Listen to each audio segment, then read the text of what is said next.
Good afternoon, good morning, and good evening to everyone joining us from across different time zones. My name is Tracy, and I'm delighted to welcome you to this session hosted by the Green Growth Knowledge Partnership as part of our 2025 webinar series on circular economy and social inclusion.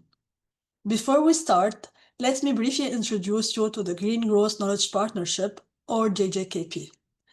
GGKP is a global initiative led by UNEP, UNIDO, World Bank, OECD, and GGKP that aims at facilitating the sharing, promotion, and application of green and circular economy solutions and best practices, building on knowledge generated across the globe by those who are leading the transition.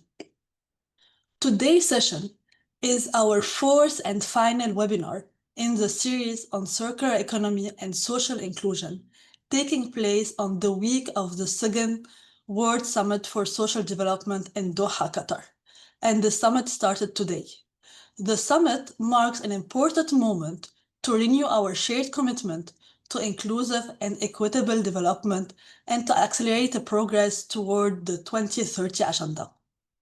Through this webinar series, we've been exploring how circular approaches can be powerful enablers for social inclusion, creating opportunities that are not only environmentally sustainable, but also fair and inclusive. Today's discussion, Scaling Community-Driven Circular Economy Solution for Global Impact, focuses on one of the most inspiring aspects of this transition, the role of communities.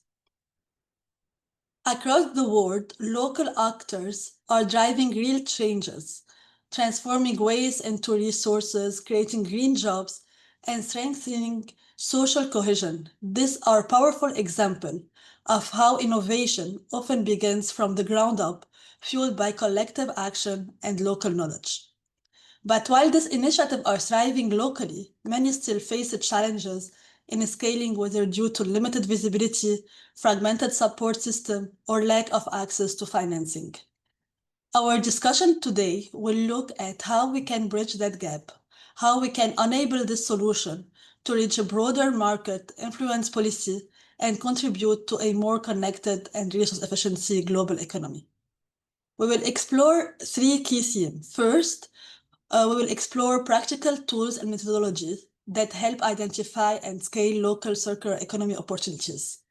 We will discuss real-world cases of community-driven initiative generating measurable impact. And we will discuss how enabler factors like policy, partnership, and financing mechanism can help to replicate success across regions. Before we start, I would like to extend a warm thank you to our co-organizer, UNIDO and World Bank, and our distinguished speaker for joining us, and all of you in the audience for taking part of this important conversation. Please note that this webinar is recorded and will be accessible on the Green Forum. My colleague Karen will share the link with you. To start us off, we will hear from our panel of experts who brings diverse perspectives from policy and research, entrepreneurship, and on-the-ground practice. Each speaker will share their insight from their experience and reflection and how we can scale community-driven circular models effectively. We will have example from UNIDOs. They will share 3 of their projects, and from the World Bank. And after the discussion, we will open the floor for questions. So please feel free to post your thoughts, your questions, or any comments in the comment section, and use the question box to ask all your questions. So now, with no further delay, let me introduce you to our 4 speakers. First, I will ask the speakers to turn on their cameras. First, we have Dr. Dorte Werner, who is leading agriculture economics in food and agriculture global practice at the World Bank. Then we have engineer Mohammed Omar Barakat, who is managing director and founder at Biomasser in Egypt.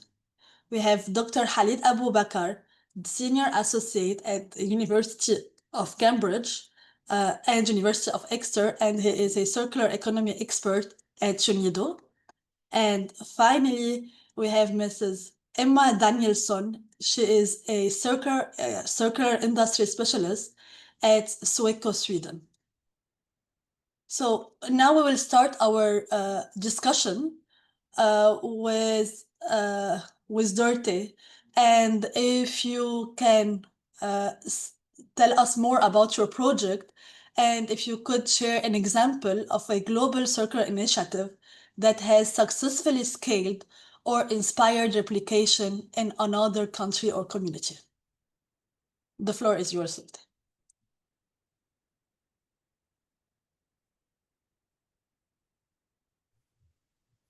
Thank you very much for inviting me to speak with this distinguished panel. I'm a big fan of everything that you're doing, and also my colleague at the World Bank that is doing a lot of green growth initiative.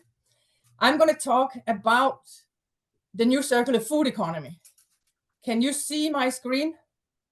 Yes, we can see it perfectly. Please, can you put it as a slideshow? Okay, very good.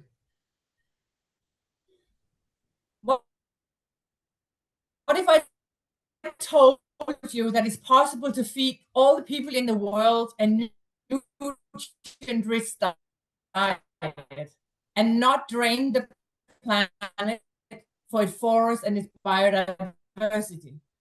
Or it might even be possible to feed nutritious food to 10 billion people in 2050.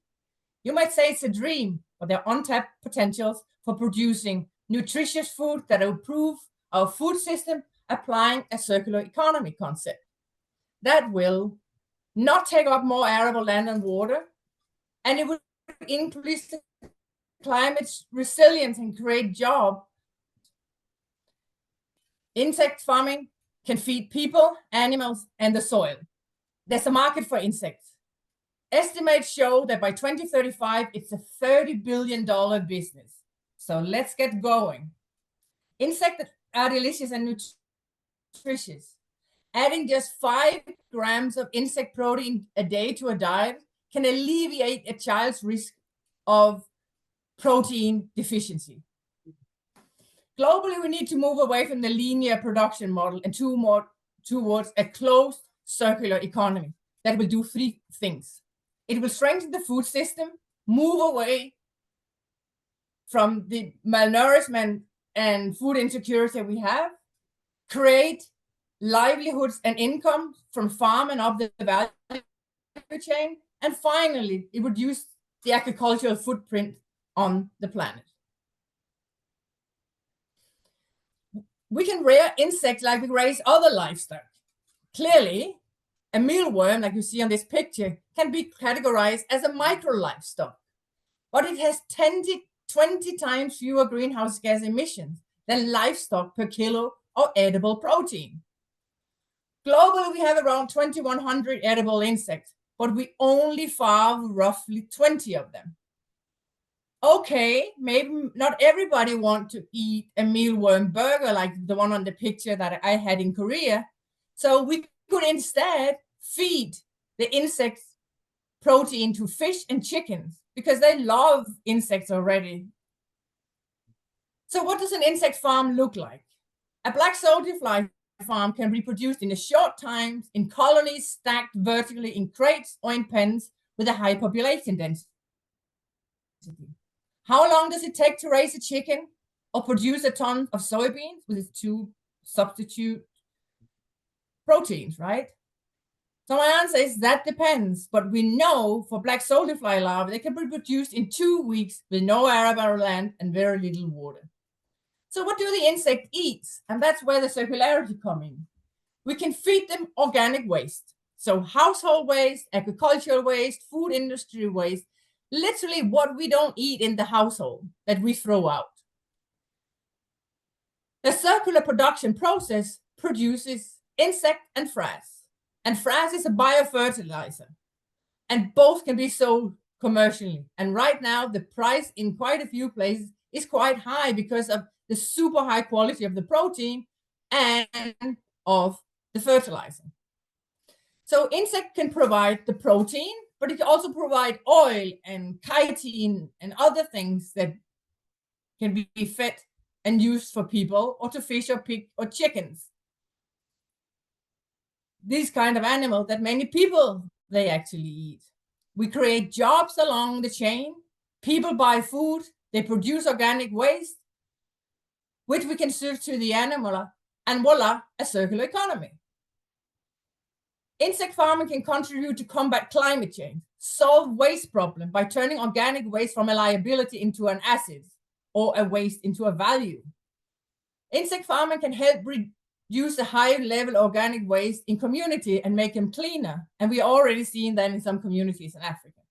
Because before, a mango might lay on the ground and rot. Now it's being picked up by people that farm insects because all of a sudden it could be used as substrate to feed the insects. So we have worked a lot in Africa. We proved the insect farming concept in South Sudan, for example. But what are the potential of insect farming in Africa? So if we collect waste, if we take the 10 top agricultural country in Africa and do estimate based on a circular economy model, take 30% of the agricultural waste that usually would lay in the field and emit methane. So we take 30% of the agricultural waste from the top 5 crop. And we feed this waste to black soldier fly larvae. And we get 2 products out of this. We get the biofertilizer and we get the protein.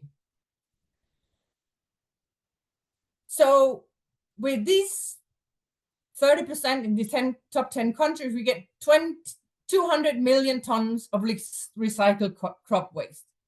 That we can feed to the insect, and we get 60 million tons of fertilizer at a market value around $20 billion. We get larvae protein to a value of roughly $2.6 billion. And along the chain, we create 15 million jobs along the whole value chain. Jobs that Africa desperately needs for all its young people and women. And we reduce greenhouse gas emission by taking the methane out of the atmosphere and feeding them to the larvae, equivalent to taking 18 million cars off the road a year. So let me just say, it's really, really promising. And we have proved the concept in South Sudan. We are doing pilots in Malawi, Zimbabwe, and Kenya with some of the most vulnerable in the most remote areas of the country. We have trained trainers. We analyze waste stream. We develop manuals, survey kits, and pilots, etc. We train refugees and host community members. And we have started BSFL farming. And we implement digital information sharing equipment. So we produce for the community. And what is very exciting about this is that many people actually have started to raise their own chicken because now all of a sudden they have feet. And now we're scaling and we're working with the government in Senegal, for example. The Minister of Agriculture came to see me last week, or 2 weeks ago. And we were just doing all the calculation based on the waste that exists in Senegal. Just in Dakar, there's 4,000 tons of organic waste a day. And that's probably on the low side. There's a lot of chicken waste that can be fed to black soldier fly. And then if you're a macroeconomist like me, you would probably also appreciate by producing the feed and the fertilizer in the country, in the communities, you can save hard currency by not importing feed, so soybeans and fish meal, etc., from, for example, Latin America. And you can use that money to buy school book, medicine, and other equipment. And I'll stop sharing here. Thank you. Thank you so much, Dorothy, for this very inspiring project. It's really interesting to see that it's already replicated in so many countries, especially in Africa.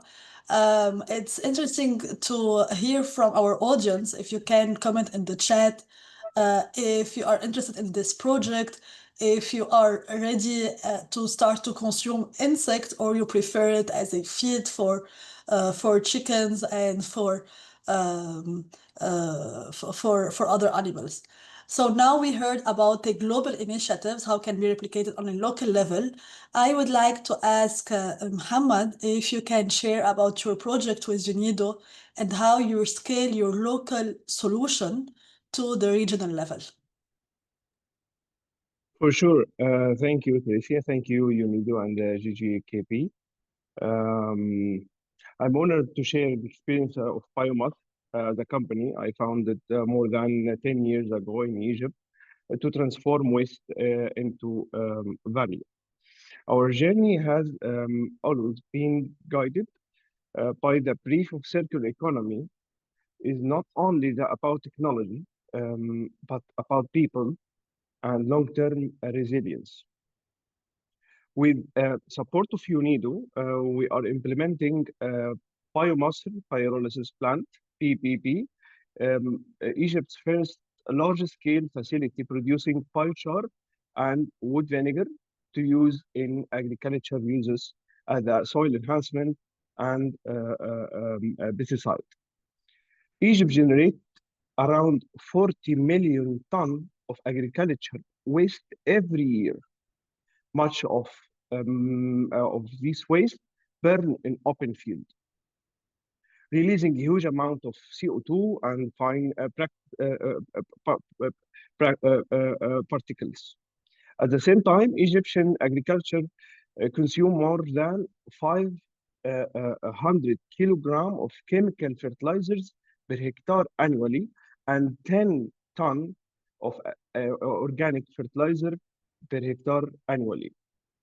So our circular economy to take this waste from near farms to convert it into value. So our technology is the pyrolysis. The pyrolysis technology, burning the agriculture waste without air, without oxygen, to convert it into solid version.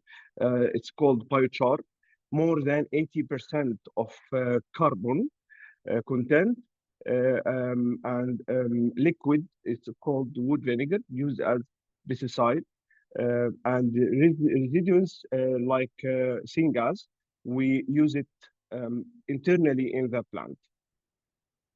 Okay, our project treat around 10,000 tons per year of agriculture waste, like tomato waste, like tree waste, and something like that.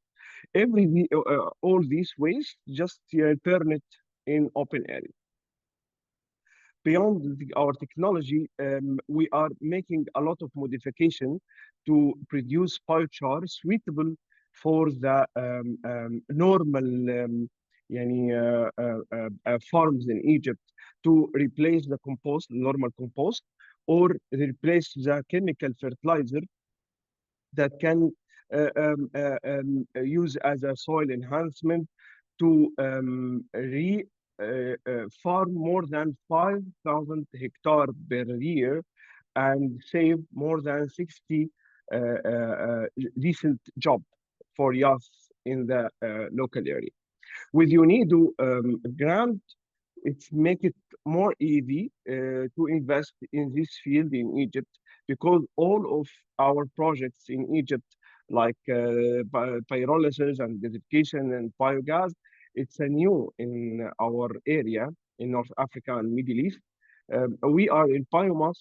We developed the technology with the manufacturer of the technology to produce a biochar suitable to the market, produce wood vinegar suitable to the market, to increase the value of the waste and decrease the CO2 emissions occurs from 10,000 tons burning in the air every year. This is a small introduction about our project with UNIDO. Thank you so much, Muhammad. It's very inspiring what you are doing and how you started by yourself and then with the support of UNIDO. And I'm sure it's a bit challenging as an entrepreneur. We will discuss this in the second part of the discussion. But now I'm sure that many of our attendees will say, what can be done to identify locally viable circular economy opportunities? And I would like to ask Khalid if you can give us a bit of insight of how we can identify a locally viable circular economy initiatives and why are such local innovation essential for the global circular transition? Thank you very much, Tracy. Yeah, my name is Khalid, and I've worked with UNIDO over the past 2 years, actually doing exactly this. So we know that globally there are so many different circular economy initiatives at different levels, but in each of these initiatives actually inspired by a particular motivation. So some are business motivations. For example, they've sort of spotted business opportunities which would double up as sort of as a circular opportunity, and others would be inspired by environmental motivations.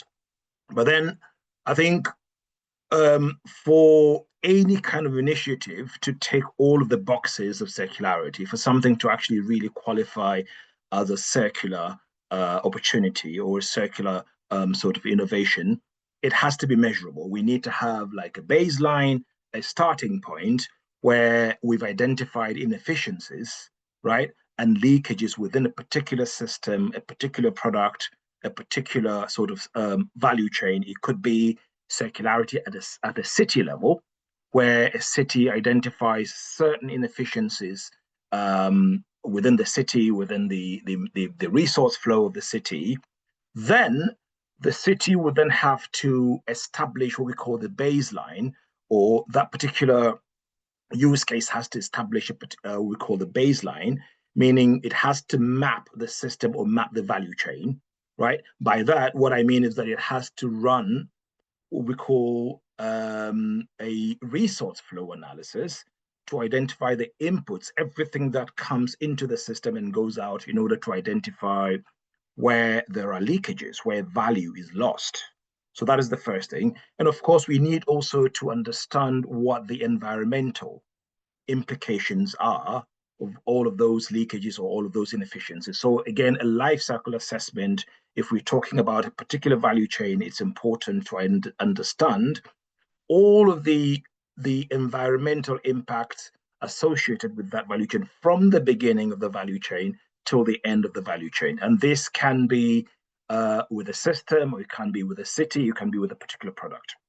So the first one is what we call the system mapping or the value chain mapping in order to assess the baseline. So once you've done this, it becomes easy to identify circular opportunities. Now, by circular opportunities, when you've done these sort of these baseline assessment, you'd be able to identify hotspots, so areas with very, very low efficiencies, areas where value is lost the most. So you combine these two, and of course, there's a third dimension looking into some of the social areas. Are there any inequities there? So do we have a particular system where there is a sort of inequality between the different genders, between age genders, where the youth are disadvantaged, and so on and so on. So combining these three would give us the best circular economy hotspots to develop our opportunities around. And of course, there are priority. In all these situations, I think you would identify many opportunities or many hotspots, right? Then you use a sort of a prioritization metrics to prioritize those hotspots that would need the most urgent intervention, the most urgent hotspots to sort of to design an intervention around. Then this is where you design your action plan, right? So your action plan is designed around these hotspots, those ones that you have been able to prioritize. Once you design the action plan, you need to then identify all of the different stakeholders within the system, within the community, within the city, whose role or whose individual roles are integral to the implementation of those circular solutions, right? So having what we call a collaboration ecosystem of different stakeholders with very, very precise roles to play in the realization of all of those circular economy opportunities. And of course, while doing this, we need to also have some monitoring and evaluation system in place so that those baselines that we've been able to identify at the beginning, those different metrics that indicate the hotspots or that indicate the inefficiencies, we need to have a way of measuring those things. So what are the before and the after? How do we know we're actually tackling those issues? How do we know that we are actually tackling those inefficiencies? So having a very robust monitoring and evaluation sort of set of metrics to be able to measure progress or to be able to have certain indicators or certain KPIs so that say, at the end of this process, we think that we can reduce these inefficiencies by this much in a very, very quantifiable way. So having metrics and having KPIs in place to tackle these inefficiencies. And then finally, having a pilot concept. So ways to, should we say, have like a sandbox to work out how do we actually implement, what are some of your implementation strategies to be able to implement these measurements in order to work on those inefficiencies. And then by doing the piloting, you would be able to sort of to later scale this in order to have sort of like a citywide or a nationwide sort of a scalable interventions. Now, in terms of the importance or the significance of some of these local innovations to circular transition, I think what it is, everything starts at a very, very local level, and then things are able to scale to city level and then to national level. By being able to adapt these things at the local level, we have solutions that are tuned to sort of to local materials, to local cultures, local skill sets, local infrastructure. Now, if things are working at the local level, then we're very, very sure that these things can be scaled. We can replicate them above in sort of in a national context. We have real economics, not just the theories, because these are things, we've got local pilots, right, that are able to generate hard data. We're able to unlock local finances. There are all of these different stakeholders that are at local level. We can connect all of these things, and we know that these are economics that we can actually scale. And also these things are community-rooted sort of models. And we know that a lot of circular economy initiatives, especially in developing countries, are actually driven by necessity.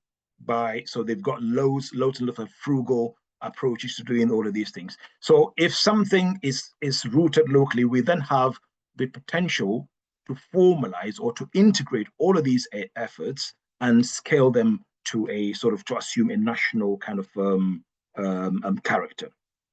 And we also have ways of sort of having, if you like, we've got all of these things done at the local level, they can now sort of, should we say, translate into national policy sort of agenda. When it becomes a policy agenda, this becomes normalized, right? And then there would be all of the instruments, all the financial instruments to support the transition. So I think the lesson here is that if we're able to really ground all of these at a local community level, we have got all of what it takes to really scale this. And then if all communities are able to do is to establish all of these frameworks, this becomes quite scalable. And then, of course, in a global sense, we can see all of these just individual efforts coming together to form some, should we say, a global solution to all of these circularity issues. Thank you. Thank you so much, Khalid, for showing us how, especially international organizations, they assess the need on a local level, and that how when we have the buy-in on a local level, then we can replicate the solution, and we can create a policy law out of this solution later. Now I would like to ask Emma if you can share with us your experience about how can data and digital mapping tools help community to prioritize high-impact circular actions.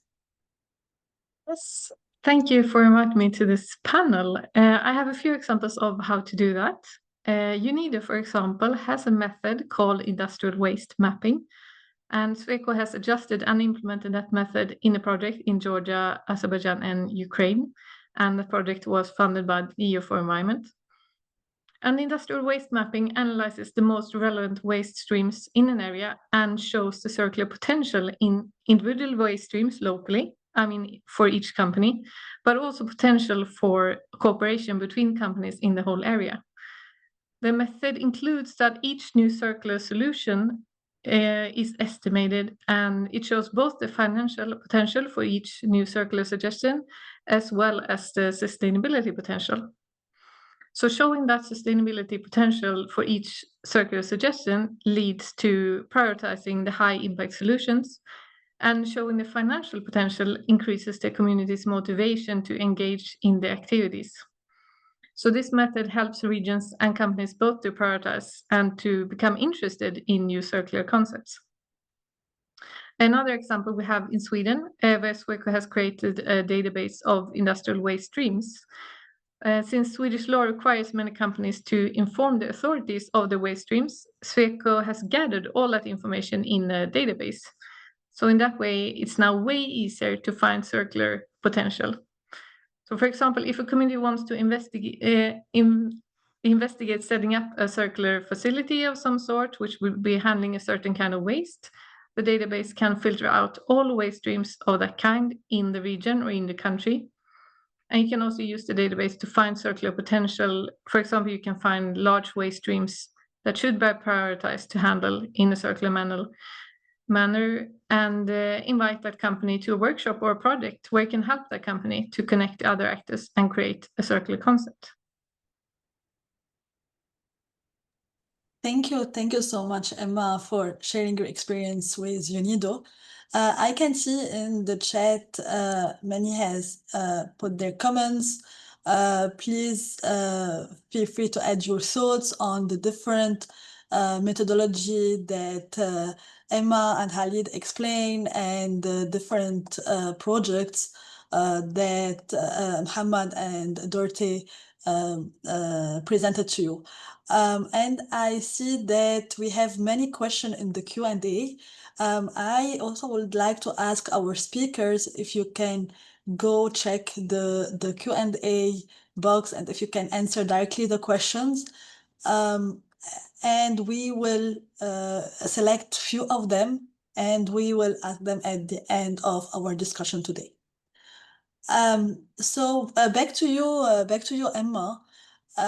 Because from your experience with UNIDO and your project that you are doing in Eastern Europe, what are the biggest barriers community face when trying to move from waste management to circular resource system? The biggest barrier is that change is always difficult. And when setting up circular systems, you usually have several different actors involved, which means that you need to get all these different actors to change their individual processes. So the initiator of the circular idea has to be very persistent, and it's therefore easier if several actors has a mutual idea that they implement together. That's why we often use a hackathon format to create circular concept and industrial symbiosis, because it's more likely that an idea that several actors has created together will eventually become real. Also, the obstacle that often complicates circular initiatives is the waste legislation. Unfortunately, our waste legislation in the EU, at least, is not prepared for a circular economy, so circular initiatives face obstacles and costs caused by extra administration and extra process steps required when using waste as a resource. And the legislation is there for good reasons, but there should be, for example, shortcuts for certain low-risk waste streams. Yeah, it's interesting how, like, in theory, it's different than in practice. It's very difficult when you put many players together and you want to align all their ideas and all their agenda to improve the circular economy in a certain country. So my question will go now to Dorothy. Also, we would like to discuss more about the barriers that you have observed that prevent specifically women, youth, and informal actors from fully engaging in circular opportunities, and how we can cope with the situation, or how the development finance institutions, donor, or local banks can support the community level circular economy initiatives?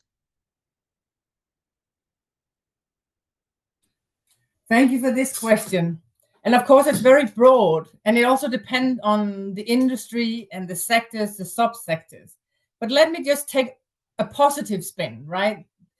Emma was great in talking about the obstacles and the difficulties in transforming. If we take alternative protein, and with the example of insect farming, you cannot farm insects to a price that's affordable by buying, for example, chicken food and feed them. It becomes too expensive.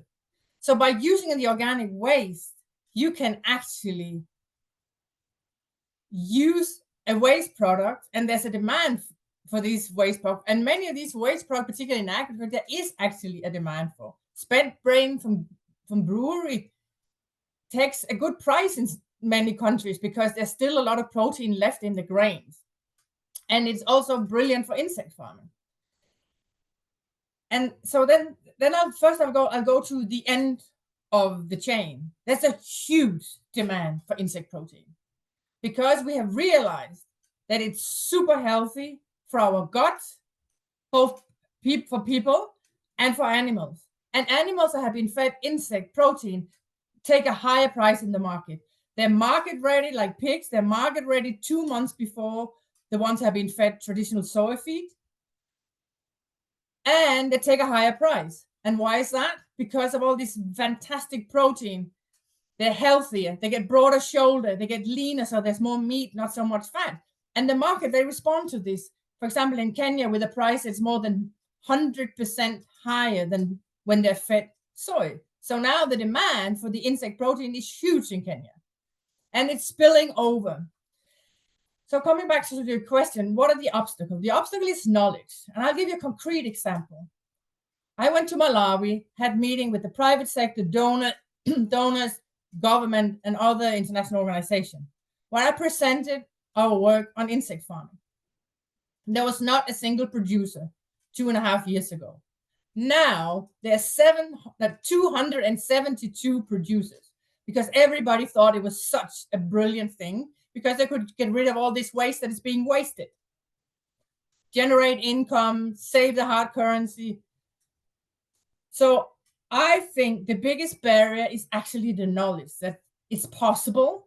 And the one we did, our report that you can find and will be shared, we found 850 insect farmers. That's in 2021 during COVID. So it was a little bit hard also to interview them. And what we found that they all have learned on YouTube. They have all struggled through different things. And many have done what I constantly say, that is, it's not always the finance that's the obstacle. It's the knowledge. Because we proved, us at the World Bank, together with UNHCR, proved the concept of insect farming in the most difficult conditions I could think of. In a war zone with refugees from another country, in an area that had been impacted by climate change for 5 years, that's been flooded for 5 years. That's in northern South Sudan. We produced it by not bringing in any inputs to this area because we couldn't. So we collected the larvae in the wild, domesticated them, used jerry cans and other recycled material as trays to produce. We proved the concept in 5 months. So it can be done everywhere. It doesn't require a lot of investment at small scale. It doesn't require arable land like other agriculture. It doesn't require any water at all because the substrate, the organic waste, is wet already. So it's simple.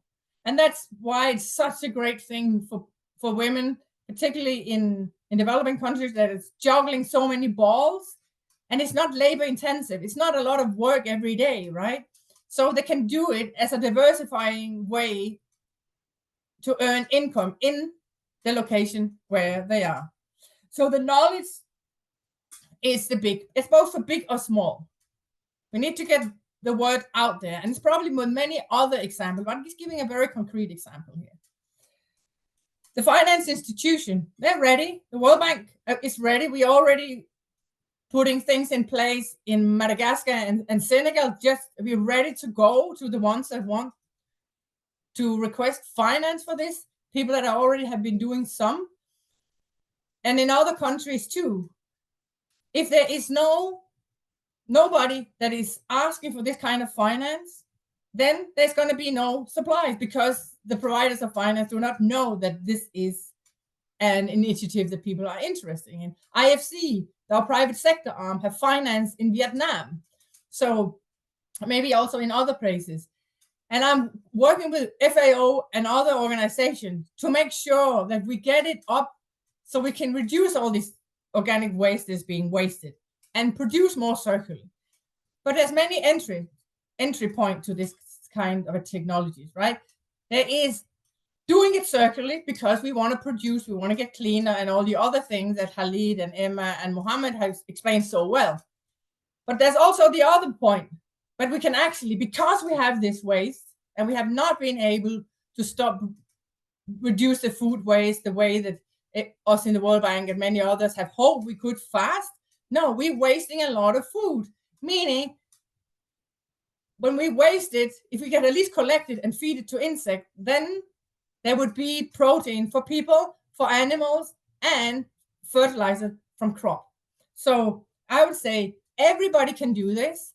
And it was very clear by the Minister of Agriculture 2 weeks ago when he said, Dorothy, we got to make a video because I'm going to show it in the whole Senegal.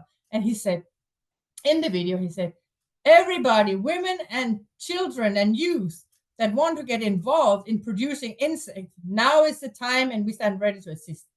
I mean, when the minister, he does this, and it's easier for others to step up, community leaders. So it's about getting the information out there. And many farmers actually are out there because they're feeling the pinch of the high feed prices, because feed prices have gone up tremendously. And also by cutting the remaining tropical forest in Indonesia and in Brazil and elsewhere, that's required because the demand for the feed is going up so fast. So insect can also stop and maybe even reverse the deforestation. It can reverse the overfishing of fish that today we are feeding fish in the farmed fish. Ocean wild caught fish we feed to farmed fish. So all these things we can get away with by turning to a circular and finding opportunity to use the waste until we stop wasting. Thank you. Sorry for taking too long. No, thank you so much, Dorte. It was very, very interesting. As we can see in the chat and in the questions, many people are interested in this, in the projects. And my colleague Karen has shared some supporting materials on this project. It's interesting to see how when it's when a ministry decided to start this project, and there is also the buy-in from the institutional level, then you can implement it more easily sometimes. Now I would like to ask Khalid, because before you mentioned about the importance of a policy shift. I would like to ask you what policy shift or institutional mechanism would most effectively support the replication of successful local circular economy models, and how can those models be scaled nationally, regionally, and internationally? Thank you very much. This is one of the most important, should we say, issues with circularity, which is the role of policy as an enabler and also policy as a bottleneck. And all, across the different value chains that I've worked both here in the UK and of course the projects that we had in Ghana, I think in all of the discourses, I think policy has always become the main sort of, should we say, the most significant lever. Now, I can talk about this globally, and then of course contextualize it to some of the more should we say granular examples. Policy globally, I think we would all agree that policy is quite reactive as opposed to being proactive, because circularity is, although in circularity, the ideal place we want to be is to design out waste so that waste does not actually exist. It's been completely rethought at the beginning or the production stage. The circularity, unfortunately, in the real world, that is not the case. We're constantly chasing waste. We're trying to chase waste, and we see the evolution of policy in circular economy start from very, very waste centric. How do we actually manage waste? Something that is waste that is at the end of its economic life. What are we going to do with this? And we're still grappling with this. So an example here is, for example, we don't have many upstream policies out there. I don't know. I've done so many research into looking into, say, a concept such as industrial symbiosis. What regulatory frameworks exist to enable the sort of rapid development of industrial symbiosis, having companies, sort of what infrastructures exist, what policy instruments exist to facilitate industrial symbiosis among different companies, where my output becomes almost seamlessly finds its way into another use case, by another company. We know there are certain high category companies that sort of countries like, so for example, Denmark, the UK, the Netherlands, where we would classify them as category 1, where they have a sort of better integration of industrial symbiosis, and then there are policies in places like that. But globally, if we look at it, policies are quite reactive. So they look at an existing problem, and then they try to sort of we've got legislation to solve these problems.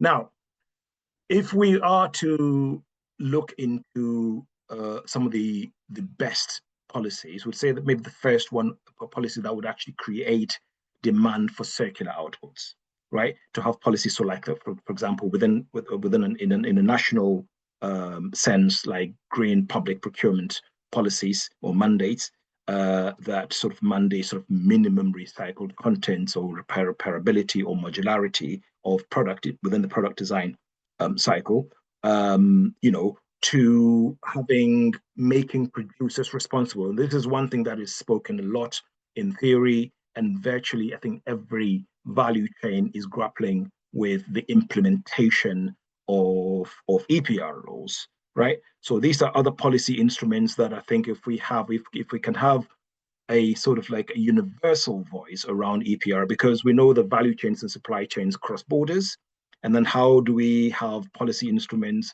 that work across all of these borders? So along every stage of the supply chain. So having sort of like different collection or logistics sort of like points that transcends borders, that makes the implementation of EPR sort of possible. So these are some of the very, very key policy instruments that I think that we need to look into, globally. Lowering the cost of capital and de-risking investment in circularity is another thing. So these are more financial instruments, having blended finance facilities for CEs, for initiatives, ones that would help pilot programs actually get to their maturity and make them ready for scaling. These are some of the other policy instruments that I think we can look into. So I think these are primarily some of the most important instruments. There are so many other ways that we could sort of maybe even localize some of these policy approaches, rather than looking at it from a global perspective. So it's in the UK and other places, we have companies that have actually realized the potential of collaborating with other companies, for example, to come up with your own industrial symbiosis policy. I know in Peterborough, here in the UK, there are different businesses that have found, say, for example, the wastewater sector, that has built a very, very robust industrial symbiosis sort of framework to engage companies that would readily use the wastewater for brine production and so on and so forth. There are coffee chain companies that have also teamed up with other organizations that use the byproducts as a feedstock to manufacture composite materials. So these things happen in the more, as I said, in what we call the category 1 countries. But we need to have ways to replicate these things in the global south, in places like Ghana, where the motivations are there and people are already doing these things. There's a very, very significant drive towards using byproducts and using waste, sort of plastics, for example, in valorizing them and turning them into other materials. There are initiatives that I'm familiar with that take plastic waste, turn them into fuel. But then what sort of mechanism is in place in terms of policy instruments to actually sort of regularize this system and then bring them closer to the suppliers, and then bring in demand and supply together. So these are some of the things that I think would need to focus more attention on. Thank you. Thank you, Khalid, for emphasizing on that the community is ready for change, but we need a push from the policymakers, a bit from maybe international organization that will help and they can support the community and their shift towards circular economy. Now I would like to ask Muhammad about what kind of partnership. Since you are an entrepreneur in Egypt, so what kind of partnership are most promising for turning your local success story into systemic change? Thank you, Tracy. This is a very important thing to speak about it, because our field, circular economy and the waste, is very rare, and a lot of people don't know about it. More than 50% of the stakeholders don't know about the circular economy, and that the circular economy can help them to increase the production as a farmer, or efficiency as an industry. So 50% of the stakeholders, they have low awareness about the circular economy applications.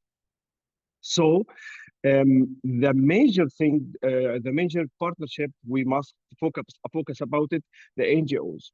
The NGOs can help circular economy ideas go through everyone, for the farmers, for the industry, for everything. The NGO split into two things. Some of them, the local NGOs in Egypt or in any country, can help the companies to increase the knowledge about the BSF or biochar, or the uses of biofertilizers and something like that. And the international NGOs can help local community to reach the funds. So the major thing we can search in biomass about it in local NGOs to help us to increase the reach for our products, and also the international NGOs. Okay, the second thing we must focus about it, the governmental governmental entities to help to implement policy to make, for example, the waste digitalized. Every waste is digital. Companies like Biomass or PSF producers or something in the same field can reach the waste producer, like crop waste or industrial waste. Also, the policy for the uses of the waste can help us and help the companies like us to reach to implement more than biochar and biogas and BSF and these technologies. The partnership, we see that it's very important to focus about it, the NGOs and governmental sectors. Thank you. Thank you, Muhammad, for for summarizing that we need a systemic change, we need the intervention of NGO, of financial institutions, and of policymakers. Now we are getting closer to the end of our webinars. I'm seeing that the audience is very engaging in this chat. Thank you so much for your comments and your questions. We will answer all your questions on the Green Forum. So we will share the link of our group on the Green Forum. There we will answer all your questions.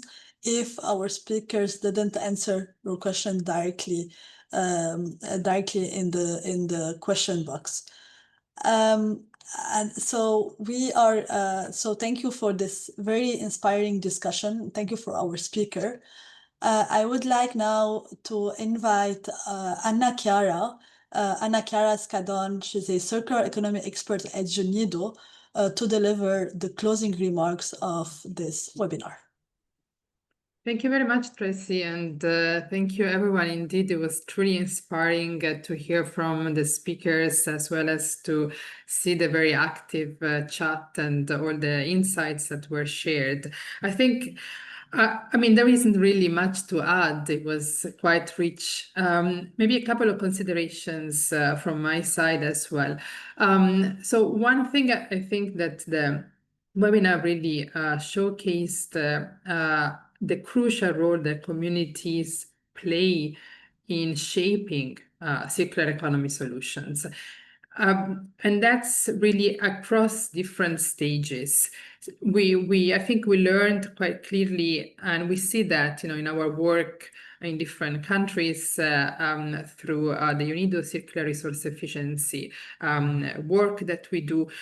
We see how communities shape, design innovative circular economy solutions, how they act as aggregators of community members by providing knowledge, by providing expertise, by linking to different market actors, as well as in ensuring that circular economy products, circular economy technologies are really tailored to the local context. And communities also play, obviously, an important role in the uptake of those circular product and technologies. So key roles in terms of shaping and designing circular solutions, but also as uptakers and as actually those that will adopt and promote circular economy solutions as to replace resource-consuming and polluting traditional products, inputs, and technologies. So that, I think, for me, is a main takeaway from the discussion, and that resonates quite well with the work that we're doing in different countries across different value chains. We spoke a lot about agri-food today. We are also working in plastics value chains, textile, and that is, something that we see cross-cuttingly. The second main takeaway that I also would like to highlight is that it's clear that concepts, business models, circular business models have been proved, and they do generate clear benefits for communities, for businesses, for the environment. But how do we scale those solutions? How do we maximize the benefit? And I think we heard already quite a lot of interesting insights and answers to this question: how do we scale up? So various speakers already highlighted the important role of data and knowledge, of policy, of finance, of skills. Allow me also very quickly to emphasize within these broader systemic solutions how regulations play an important role when it comes to enabling the growth of circular products and technologies. For example, without standards, without clear registration path for circular products and technologies, businesses will face important obstacles when it comes to bringing these solutions to the market. In terms of finance, I think we spoke about the fact that financing is essential, but what type of financing is it really the one that will unlock circular solutions? So how financing can be also tailored to the specific size of enterprises that are promoting these solutions. For example, when we speak about MSMEs, that there is definitely a gap, but also how financing products can be better tailored to promising specific technologies. So this is just some of the considerations that I wanted to share. Just a few insights also from our experience, and I know that we reached the end of this webinar, so I will not take longer. Just allow me in closing to also acknowledge the various initiatives that were presented today from our side. So we presented initiatives and experiences from Ghana Circular Economy Center project, which is generously funded by the Government of Canada. We presented experiences from EU for Environment program, then continuing through the EU for Green Recovery program, which is generously funded by the European Union and being implemented in the Eastern Partnership countries. And finally, we also presented the experiences from the Inclusive Green Growth in Egypt project, thanks to the support of Switzerland and Italy. And I also wanted to thank once again GGKP for bringing us together and for shedding light on such an important topic. Again, communities are an active player and an important market actor when it comes to fostering and embedding circular solutions in local economies. Thank you so much, Anna Chiara, for the closing remarks. Thank you for all our speakers for the insightful contributions. It's really inspiring to see how local innovation can create ripple effect or a systemic change. So we have reached the end of our webinars, and thank you for all the audience for staying with us. We are 3 minutes late. Thank you for staying with us. I want to thanks once again all our speakers and all the participants for this very vibrant discussion and for being engaging during this webinar. We hope that this webinar will create a space for exchange, knowledge, and solution. And we also encourage all of you to continue our conversations through the Green Forum. So please join the Green Forum. We will continue there the discussion on this topic and on others. And we will answer all your questions. Thank you so much. And now I will close the webinar, and I look forward to keeping engaging with all of you. Thank you so much. Bye. Thank you.